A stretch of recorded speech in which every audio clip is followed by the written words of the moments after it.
The power of positive thinking impresses upon your mind the immediate desire to click the subscribe button.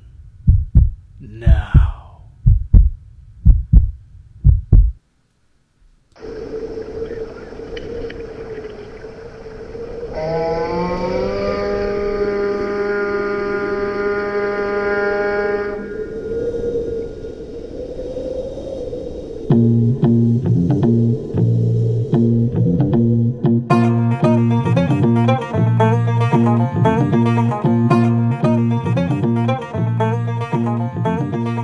In a previous discussion, we were talking about, the idea of who's an Arab, Arab nationalism, the idea that in the Middle East, not everyone who speaks Arabic is an Arab, right?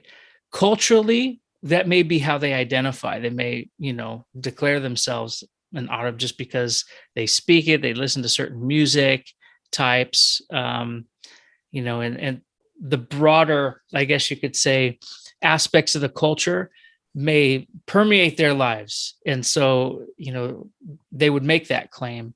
But historically, we know that the Middle East is a very diverse place. People who, lived in, far reaches of West, the country Syria, may have had Aramean or Phoenician ancestry at the historical level, right? Or you go further to the east, they may have had an Assyrian ancestry, whatever that may have meant, because that's its own set of interesting identity formative, problems. It's not a problem, but historically very interesting for that community. And so you have these, people who grow up speaking Arabic, and then, you have people who are Arabs. So what's an Arab? What's an Arab? And paint a broad picture, right? Like going from the Arabized, we could call them, right? We're both speaking English, right? But we're not from England. You know what I mean? I'm probably, out of the two of us, I have some ancestry from the British Isles, but mostly I'm not from there. And so, or at least genetically, right? And so here we are speaking English.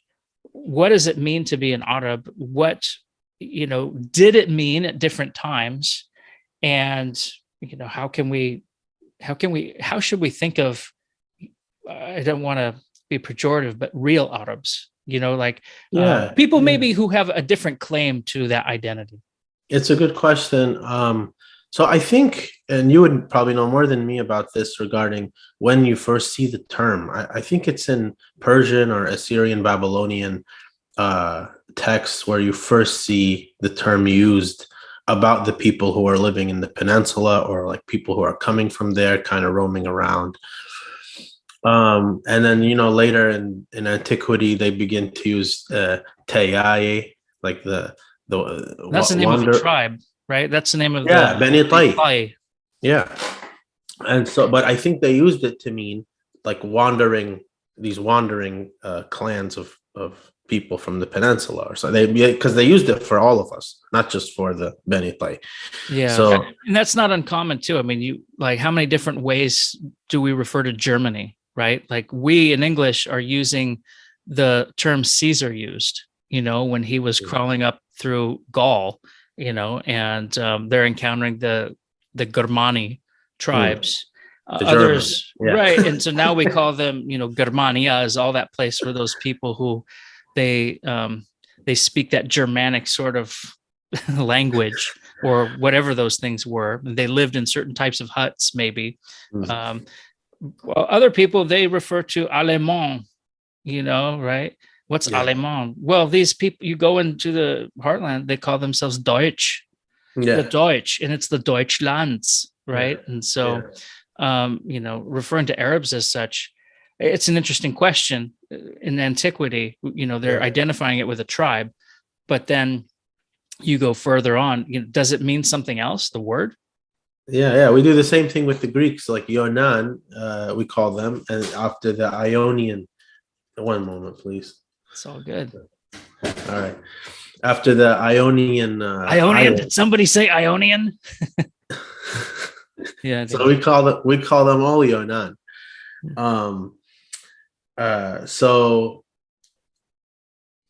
Sorry, I lost my train of thought.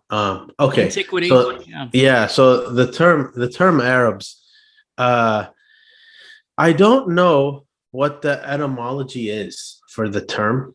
I've heard like many different options of what it could be, but I'm not sure what the where the origin of the word comes from. There's like the oral tradition that comes from Arabs themselves, or whether it's in the culture it exists, but also in their books, whether it's the Old Testament or the Quran.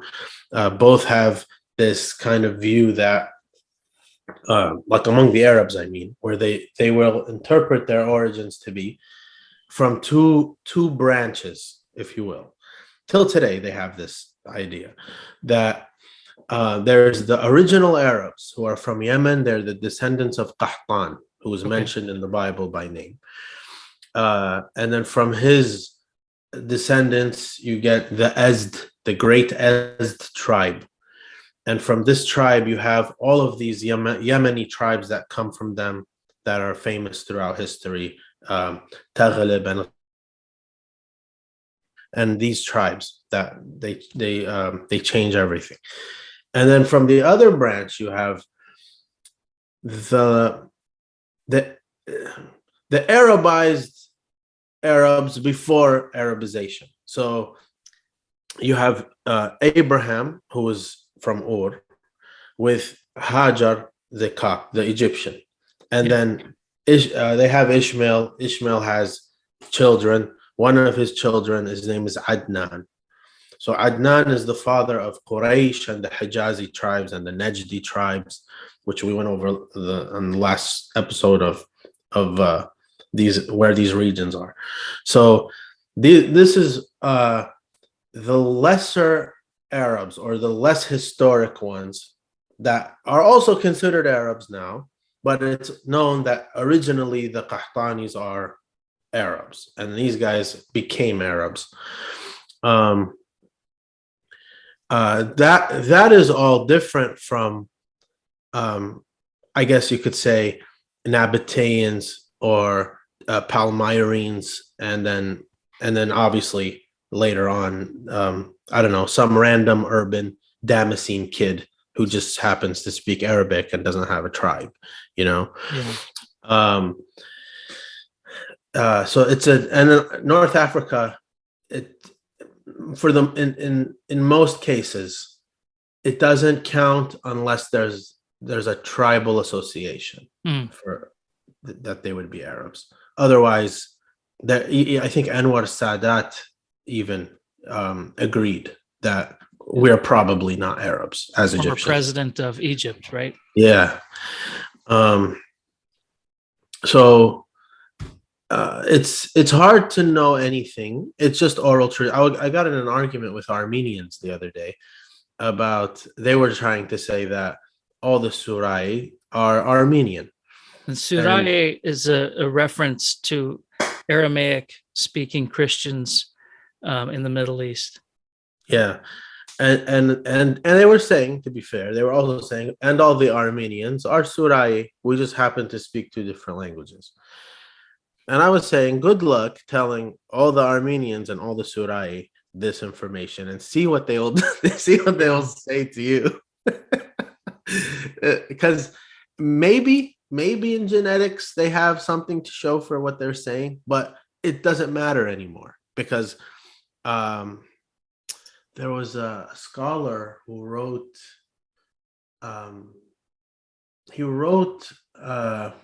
something about Orientalism and the Arab identity. I can't remember his name. So he said, at the end of the day, because he brought up Gaul and he brought up the Franks, and he gave all these examples in different parts of the world.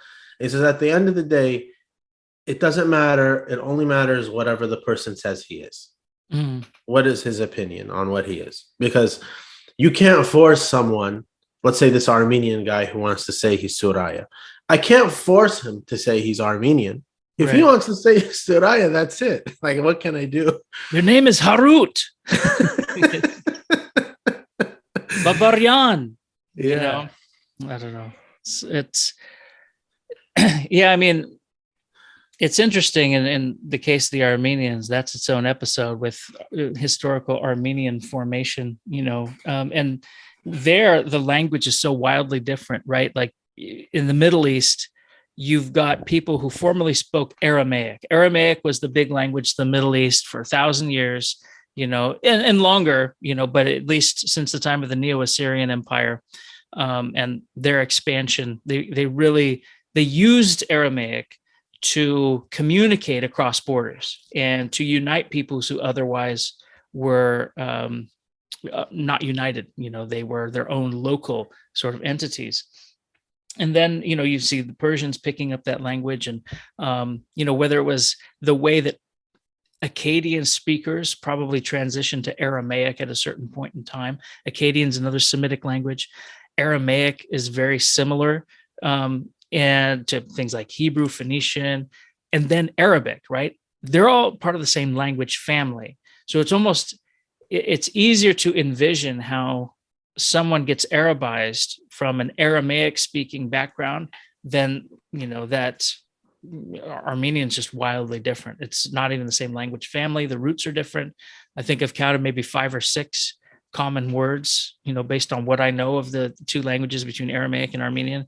It's not many, but like Arabic and Aramaic can almost be mutually intelligible if you're educated in the proper, or at least the standardized form of communication, and you're literate, right? And you can read things because you're reading common roots, yeah. You know, but once it's spoken, then, you know, it diverges and then diverges wildly. But all that to say, at least it's part of a similar language family. It's also it also shares. They also the two groups there. They also share this like same or similar geography. They've been neighbors for so long. They have similar cultures in that, like, yeah, especially before Aramaic speaking people were also semi-nomadic in some cases.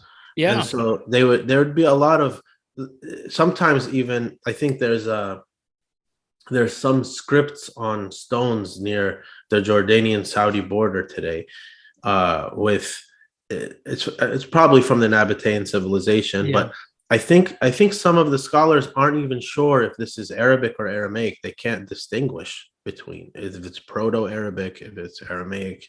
In some cases, it's mixed. Like the one of them will have both together. There's this thing on BBC called Wild Arabia. It's a documentary.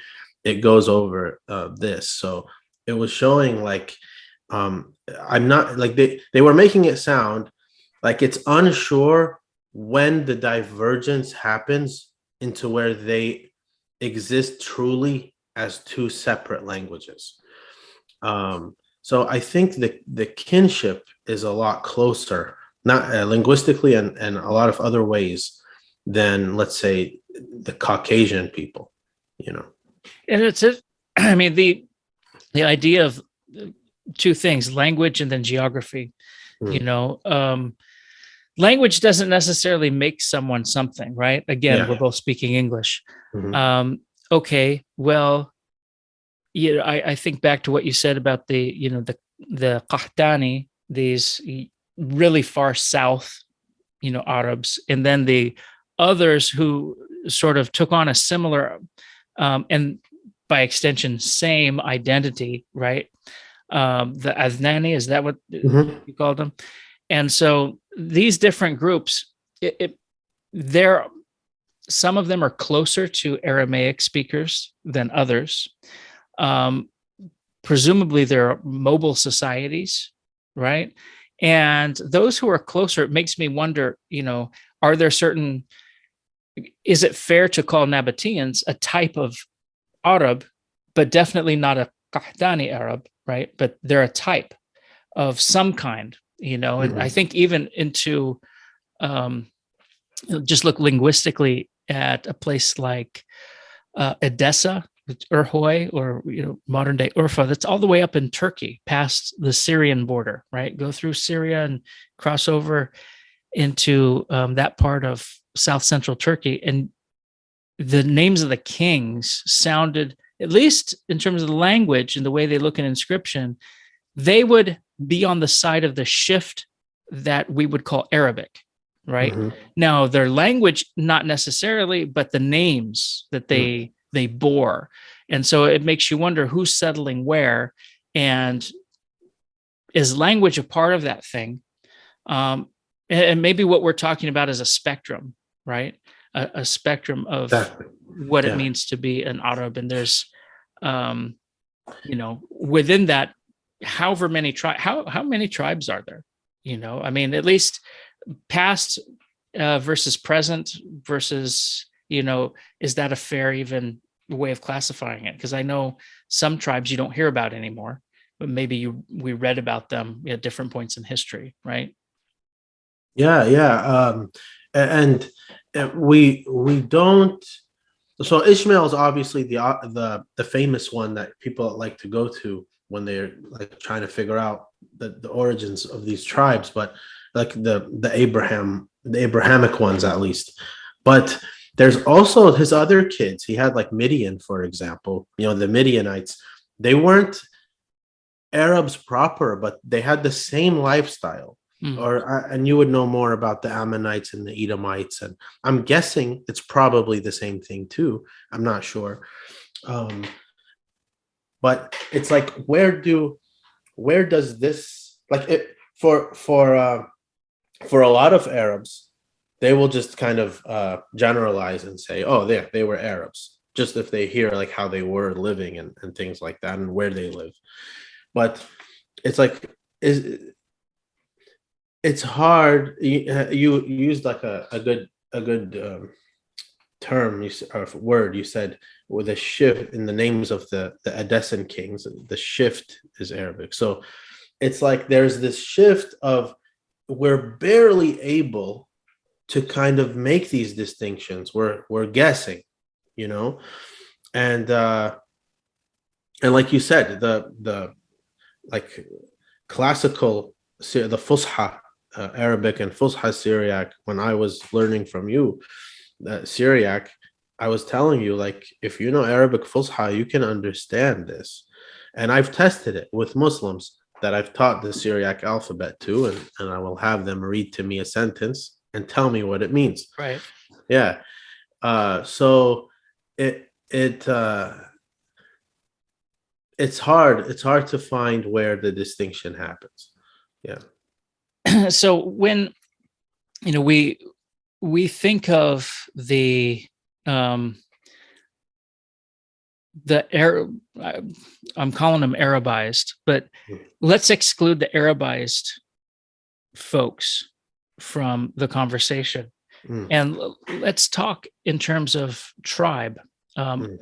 How do Arabs historically, or maybe even today, how do they structure themselves? Are they confederations? Are they, is it, how prevalent is tribal identity? Let's say, if people are mobile, they're moving around, they live 1 minute, in Jeddah, the next minute they move to Dubai or something, right? Like, how is identity maintained? How does it work in terms of, because I know confederation and tribe and things like that, they're almost political conversations in a way, but they're more than that, though. They're family conversations, right? There are ways in which families are organized, and people who have common identity, may affiliate. Maybe we call them clans in some case. What's the structure like, and how does the operation typically work? So it's difficult now because of borders and because of settling the Bedou. It's become difficult for that to function. Most are non-functional now, especially in the urbanized areas, which are the most populated. But in the deserts, in the rural areas, yeah, it's still possible. For example, Bani Wa'il in Basra, they are Shia. Bani Wa'il in Najd, they're Sunnah. So how's that going to work? And they have two different nationalities now, and I don't even think the Basra side of it like has their own sheikh. I think that it's only in the Najd side, and that's because the Basra side of them are all urbanized in the city of Basra, whereas in Najd they still have some Bedouin components, so they need it. Um, this is one example of many in certain areas, like especially in the peninsula, you will have a country coincidentally like having the entire tribe within a border. So in that case, it's easy to function, especially when they're all the same denomination, and the way that the government is run, if it's a monarchy, um, it's beneficial for the sheikh to run his tribe, to then coordinate with the monarch or with the government accordingly, like Jordan tries to do. But again, there's a lot of cross-border issues sometimes. So, but in the republics, not only is it very difficult, the governments of the republics tried hard. Like Saddam wouldn't let the tribes put their names on their IDs anymore. And I don't know how Bashar al-Assad runs things, but I don't think East Syria are fans of his because they're the tribal ones. And so this makes it easy for things like ISIS to come run amok in these parts. Now Iraq, I heard, it's getting back to a little bit of tribalism, but I don't know if that is sustainable, because the direction in which the young people want the country to go is not that. So it's kind of like, here's this power vacuum Saddam left. The government can't even fill it. That's how much it was.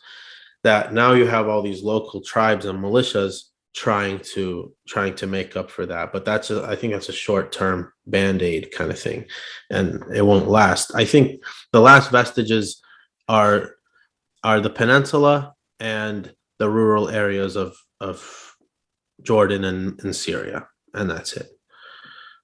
Yeah. And when it comes to the peninsula, right? Like the peninsula is a big place.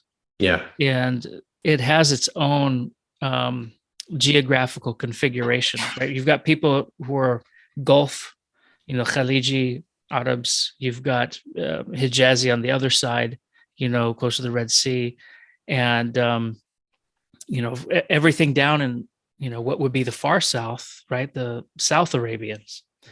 Mm-hmm. When we look at things like let's say the Gulf, are we looking at certain tribes, or are we looking at confederations that run the show? In the Emirates case, it's confederations, just by the name. Yeah. And United Arab Emirates, sure. Yeah. And Saudi, it's like not a confederation, it's like a submission of the tribes to one tribe. And Kuwait and Jordan are interesting because it's not a submission, it's a cooperation, but it's also like not just a cooperation, but you're here because of us. Like we have your back. So the monarchs in these areas are very careful to appease them because that is their support.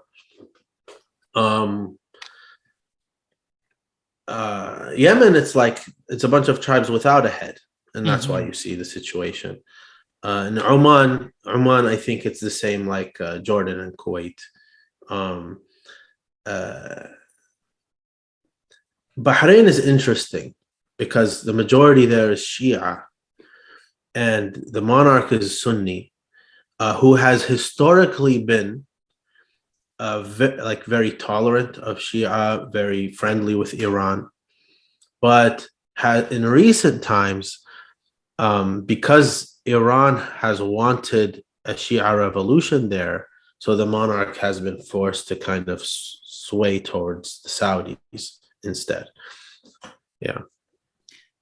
What about we had previously talked in another podcast about the Arabs in Iran, right? Those who live in the southwest, near the Kuwaiti Iraqi southern, where Mesopotamia meets the Persian Gulf. Beni Ka'b, sons of the heel.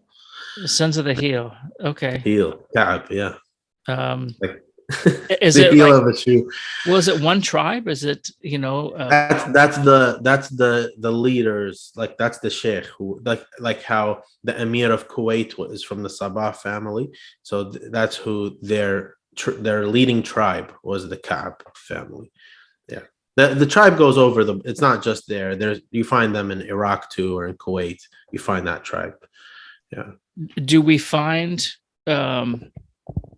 linguistic borders? Do we find dialectical borders between different tribes? Can I identify someone?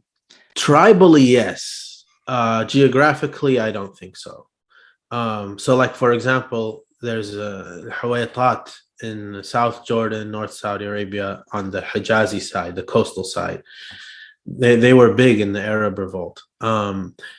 I've met Hawaitis from both sides of the border who speak identical to each other. But it's different than whether Jordanians in those parts or Saudis in those parts who are not from that tribe. So it's unique to the tribe. And the same for Iraqis and Kuwaitis in some cases, where you'll have Iraqis from like a tribe that overlaps, and then an Iraqi is also not pronouncing the jim as a ya, like the Kuwaiti does in that situation, or a Kuwaiti pronouncing the jim instead of the ya, which is not what Kuwaitis would do. So it depends. It depends on the tribe. Absolutely. I made Saudis argue with each other once. When I was working in England, I was like, do you guys use there's something we call it noon al nisa, which is the feminine noon for plural. Do you guys use it colloquially? I asked. So then, and I went in with a hypothesis that they're going to tell me no, because I had never heard them use it. So then they all say no, except for one guy. I can't remember his tribe, but there was one guy who's like, "What do you mean no? Of course we use it. How are you gonna call a bunch of girls? You're gonna speak to them in the masculine?" And then they're like, "Yeah, that's how we talk." He's like, "For girls?" He's shocked. This Saudi's shocked that the rest of them are saying this, and he happens to be. I remember the area he's from. I don't remember the tribe. So he happens to be on the east coast of Saudi Arabia, near the Iraqi border. So then it made sense to me why he's saying this, because that's how Iraqis from that area also use it. So I think that, but there were other Saudis from also the East Coast that were from different tribes that don't do that, but they do other things that Iraqis do that this guy doesn't. With the language, like for example, the word for bucket. Gulf Arabs, because of the Portuguese occupation that most people don't know about, they use the Portuguese word for bucket till now. But no other Arab does that. No one else, though. Like even if you go to Baghdad or places that are not too far away, they don't even know those words. It's just those specific, like Basra, Kuwait, and the Saudi coast there. The Portuguese word for bucket. Apparently, not all the tribes were coastal, so then they didn't get that word. They're still using the Arabic one. And I think even now it's a little bit dated, because when Iraqis are coming here, and I'm still using the Portuguese word, and I'm, what is that? What are you saying? But when I say it with Saudis from the Gulf in that area, they'll be like, yeah, we know what that is.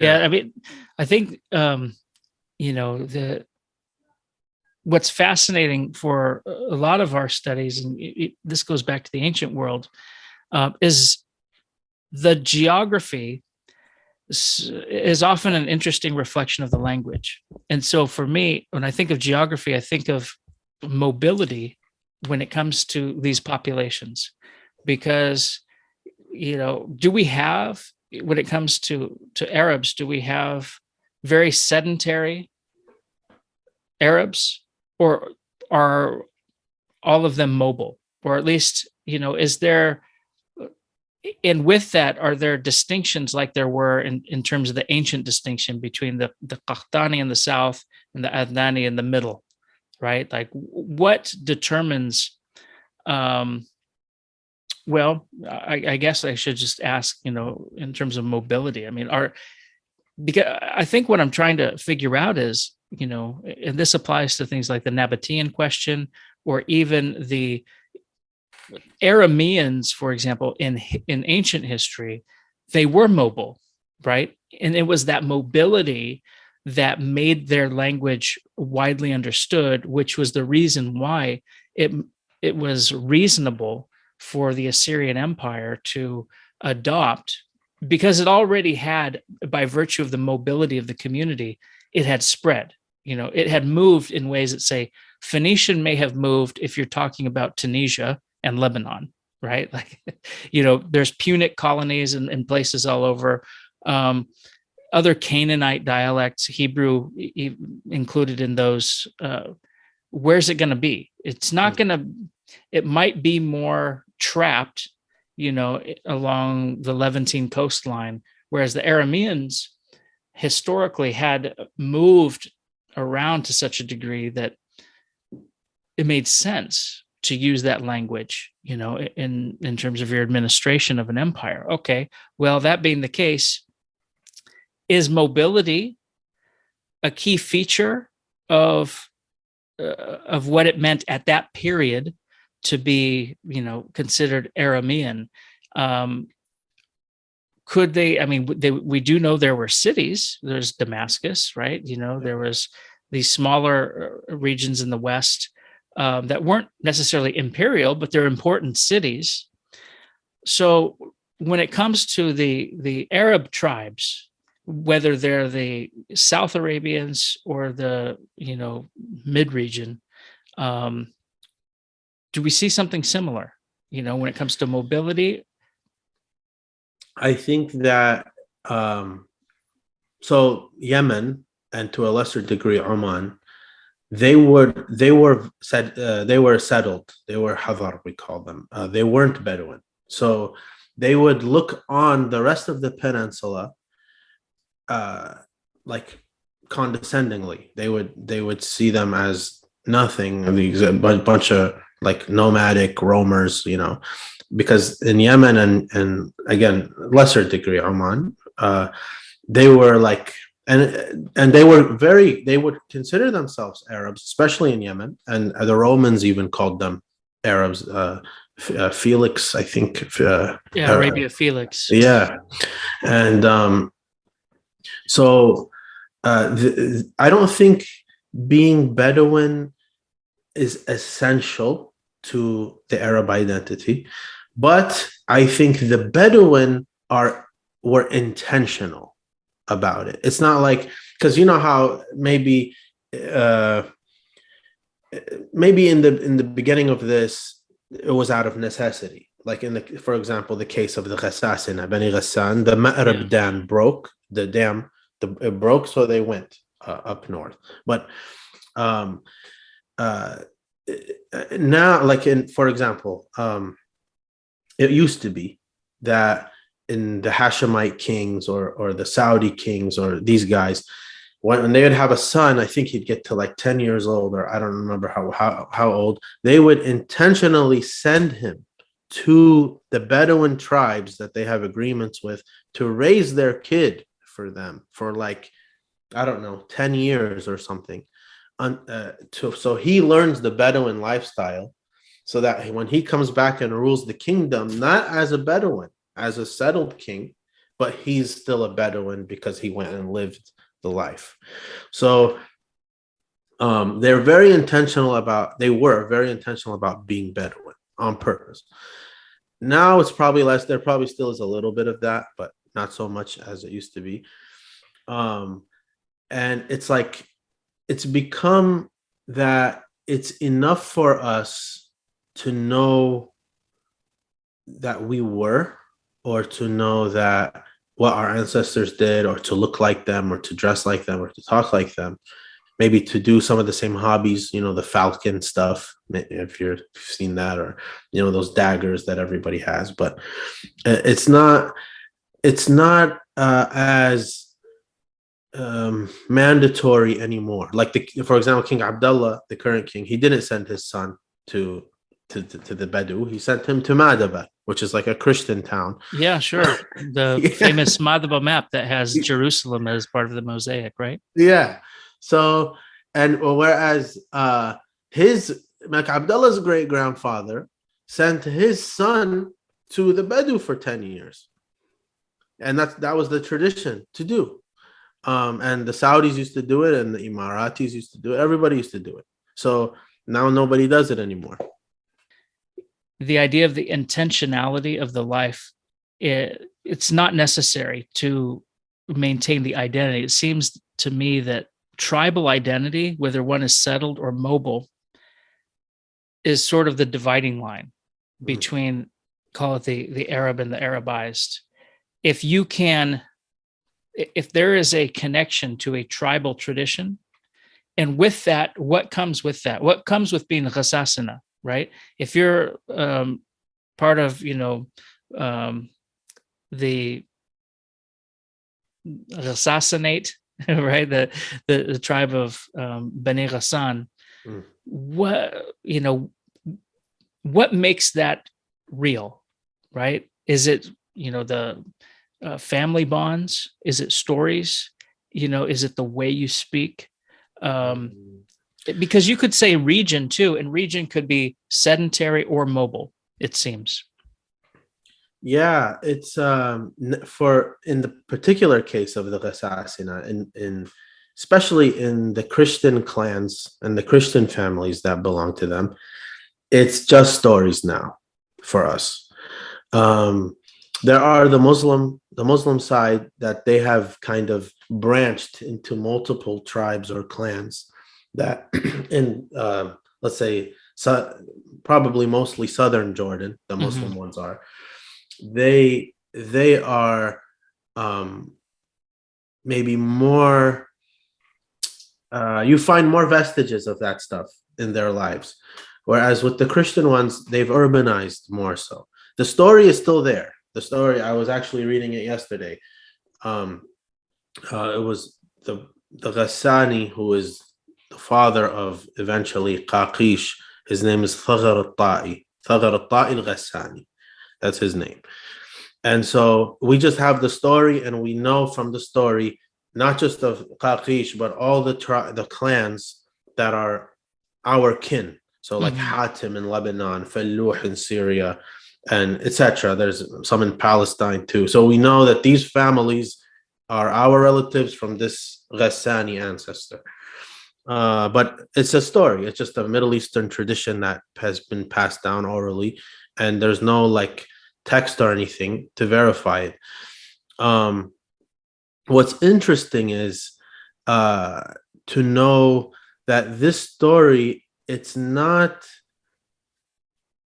disputed by like the way that these things are confirmed in this society is not just from the tribe itself or the clan who's talking, but the neighboring clans who confirm the information of this one.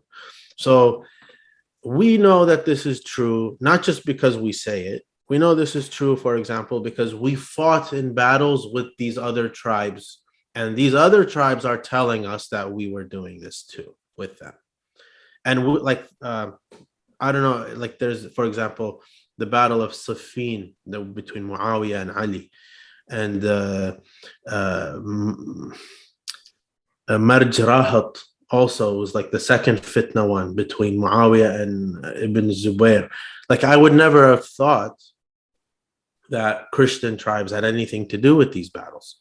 Yet they did. They fought with in a way to be exempted from the jizya. They would fight in the battles. So, and then with tradition and time, you have later, obviously, in modern times, where you have maybe two tribes fighting each other. And when I was a kid, I remember my dad telling me the stories of the tribes in Jordan, fighting, but they would make alliances. So then we have alliances that we've inherited with the other tribes, that if someone attack, I don't know if that's still true. Like if we get attacked as a tribe today, which I don't think we would, or a clan. Yeah. If we get attacked as a clan, does the other tribe remember that they have an alliance with us? Do we remember that we have an alliance with that other tribe? And it's cross-religious. It's like, yeah. So I don't know. It's wild. I mean, you've got these, these ways of bonding people together that it seems like the modern conception of government now supersedes those, right? And yet it is those tribal familial bonds that really define, the Arab identity. When it comes to this sort of interaction, fighting, battles over you've mentioned some people that go back 1400 years, or more. So that's a long time. Do tribes disintegrate?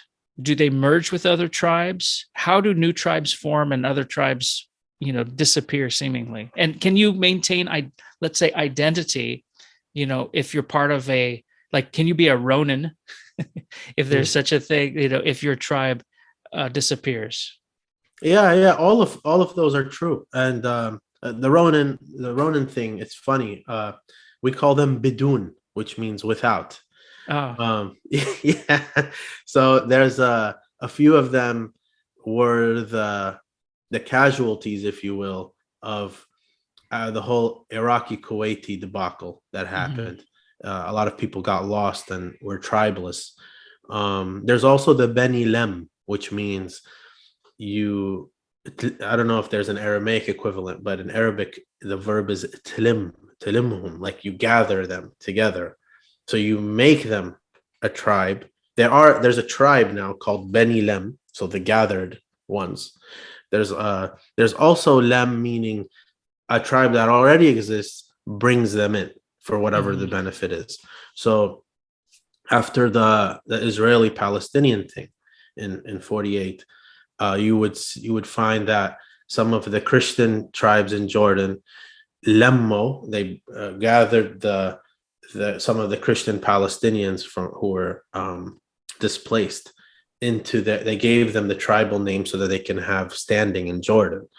And the Muslim tribes did the same thing for the Muslim displaced Palestinians who didn't have a tribe. And then the agreement was, we're going to do this, but we get to marry your women and etc. Right? Like there's this kind of it's a trade-off. It's like protection for benefits kind of thing. So a lot of that happened So there's a lot of merging, a lot of annexation, absorbing others. There's splintering of tribes, like I told you, Bani Wa'il in Basra versus Bani Wa'il in Najd. And there's formations of I don't know if I would call them tribes yet, because they're not big enough. Like Kakish, for example, the biggest word I can use is clan. Is the biggest word. And there's there are clans who have become tribes, like Menasir in Jordan, very rich tribe, for example, who used to be, I can't remember the tribe they splinter from, but they used to be in a bigger tribe there. And there's also tribes that kind of shrink and then become just families or clans, like Aidwan, for example. So history changes a lot of these things. what are some of the major tribes of the, the various nation states that, are running? Well, I don't want to say running the show, but who? That's fair. Yeah, I mean, who runs things, and how do they relate to the other communities? Sure. So it's in the Iranian-run Arab states, they make it very they emphasize that that's not the case because of Iran, right? So in most of the time that's true. In Yemen, it's complicated because that's literally all there is. So it's the Houthis. In Jordan, there are a few main tribes, and they have the king's back, and then the rest of the tribes are minor. So like in Jordan, there's the Hawaitat, who I mentioned. Mm-hmm. There's there's another one in Karak. I forgot the name of it. And then there's Beni Hassan, Beni Khalid, Beni Sarhan. These are all very big ones, and they were important, especially in the 1970, the Black September civil war with the Palestinians, right? Because that once these guys decided to get involved, it was over. Yeah. So essentially, they're kind of keeping it. They're keeping the government up. I would say, if it's not for them, maybe there would be a revolution tomorrow. I don't know. Wow. In Kuwait, it's literally a city state. So it's just a few tribes there that have a nice life, and they're cool with the emir. It's the Mtayri and others. Saudi also, Mtayri, Duwaysir. There's also Hawaitat there, like I said, but they identify more with the Hashemite kingdom than with the Saudi one. There's Beni Harb, Beni Atiyah. So there's the Saudi. It's like a buy-in. It's like, are you a Najdi tribe who's buying into the theology? If so, then yes, you have the back of the king. If not, you're in submission. You're just quiet. You don't want problems. With this new crown prince, he's taking a more secular approach. So more tribes are liking him because of that. And the Emirates too. It's just wherever the tribes have a happy life, they're good. They don't think about running the show because they're happy. But in the case of Jordan, where there isn't that much going on, the economy isn't too good, they're making a conscious effort to be like front and center. Right. What about Iraq and central Iraq? And as you go up the Euphrates, I mean, that's typically where we find the tribal region. They've been marginalized since Saddam was. It's funny because Saddam was against tribalism. At the same time, they liked him. But now it's like you never hear about the tribes of West Central or Central Iraq anymore. Delamy and those guys. I hear stories about them, how like hospitable they are, or they were. I don't know, and how good their food is. Just like the typical stories we hear about the tribes in Jordan and everywhere else. The Bedouin, it's typical Bedouin culture. Shammar in Mosul is a big one. It's there's been issues with that tribe because of what happened with ISIS. Yeah. And that's one that crosses over into Syria. You have that same tribe on both sides of the border. So in Iraq, it's more like they're alienated is the word, right? Yeah, they're polarized big time from everything. And I mean, that could be a reason why the whole ISIS thing went down, but it didn't used to be that way. I think the inner Arab dynamics are something that we're kind of clueless to. And, is there a certain type of relationship that tribal Arabs share that other Arabic speakers don't? Okay, so and this goes back to the government, the thing regarding their power in states is that they want a piece of the pie. Right. So whether that's socially, economically, whatever, they function as a unit, as a collective unit with a goal in mind.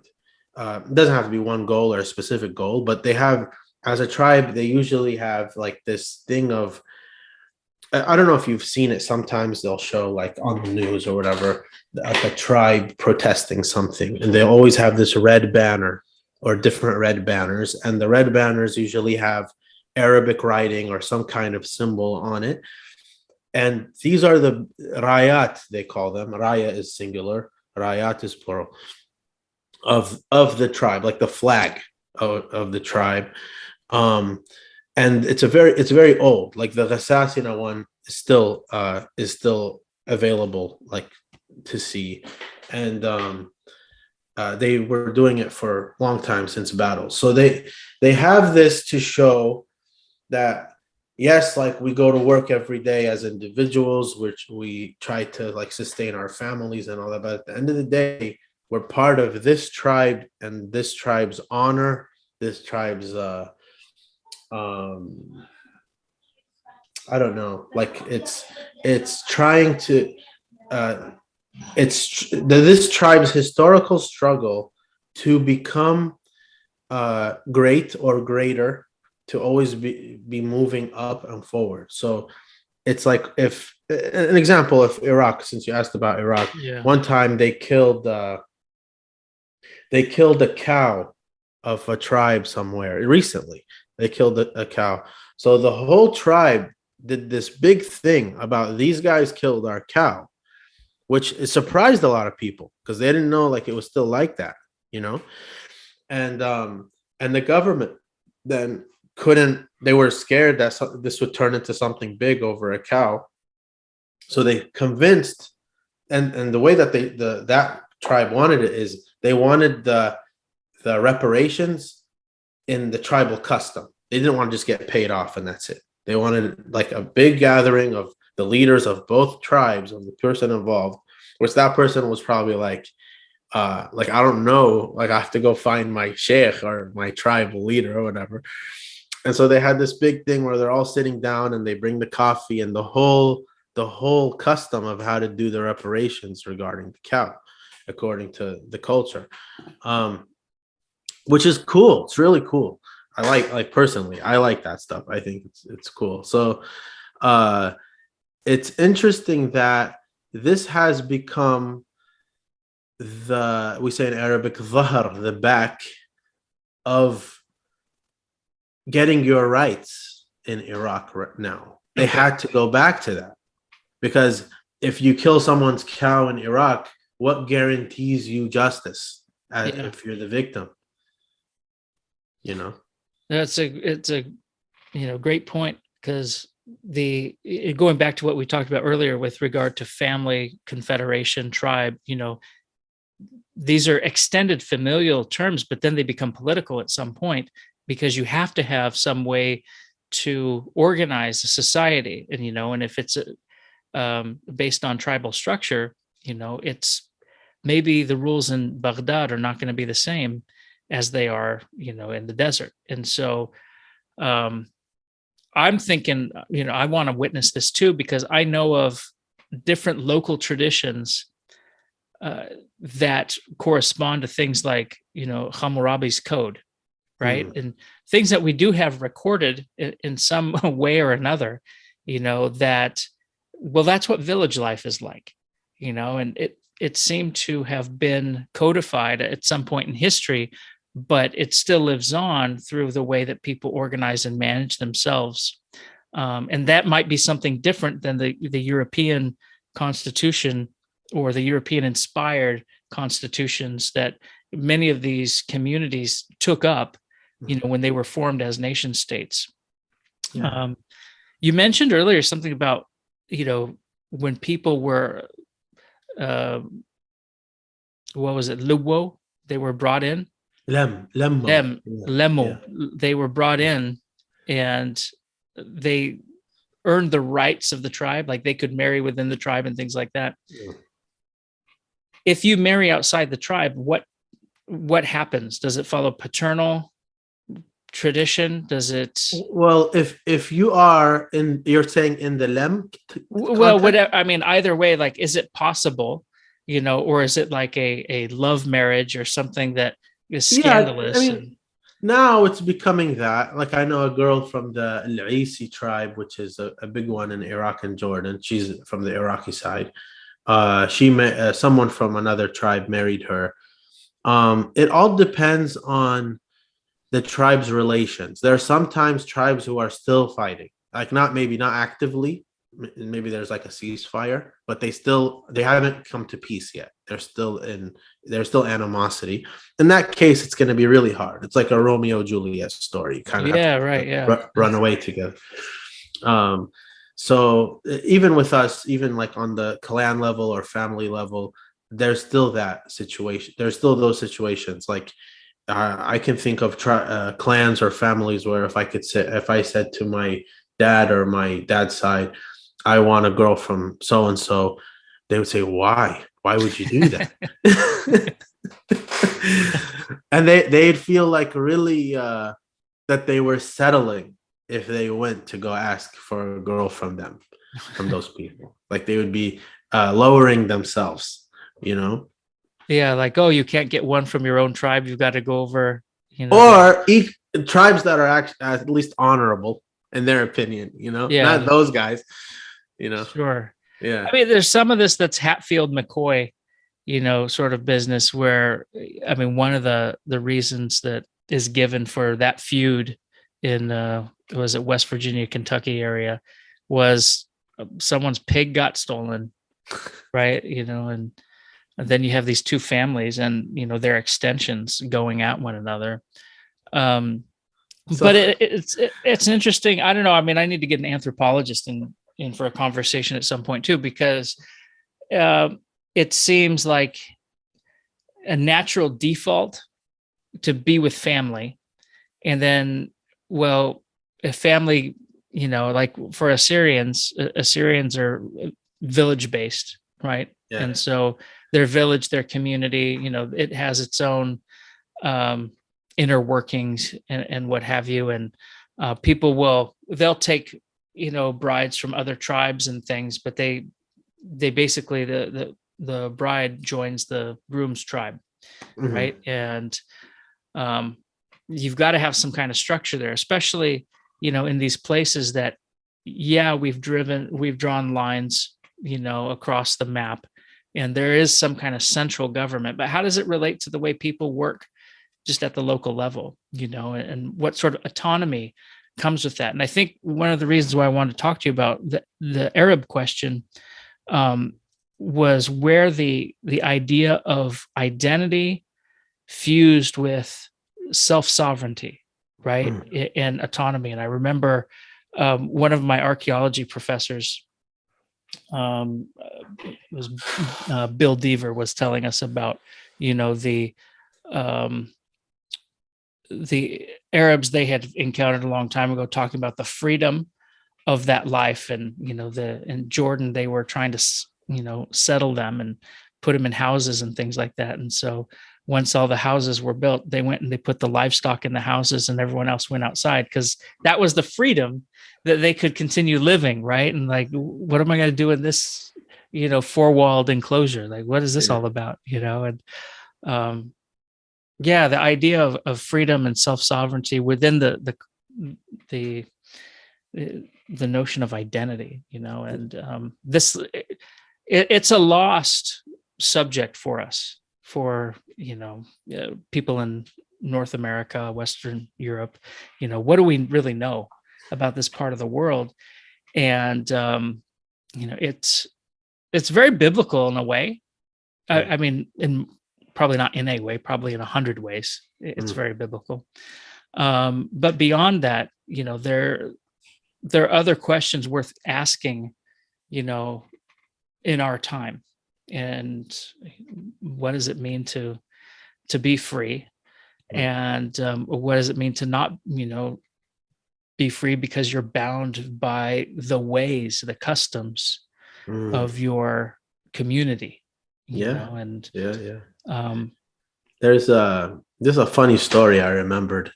There's another clan in Jordan from the same parts that mine is from. And my dad and his brothers, when they would go hunting, they would have to go past this house to go to hunt.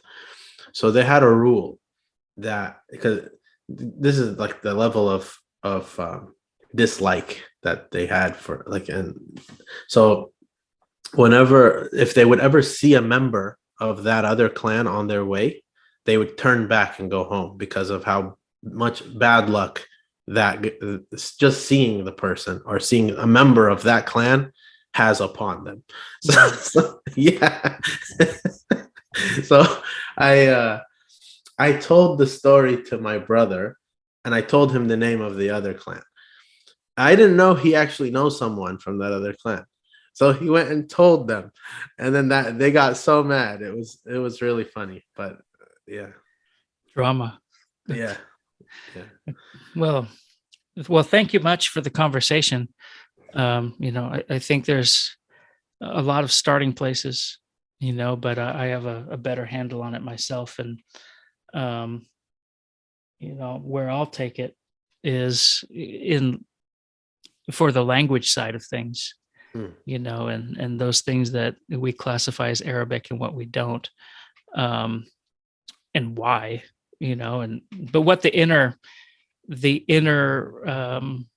conversation of, how diverse the dialects are, reflecting the communities that they're attached to, either in history or presently. So thank you very much for joining me in the conversation. Thank you, my friend. Yeah. I appreciate it.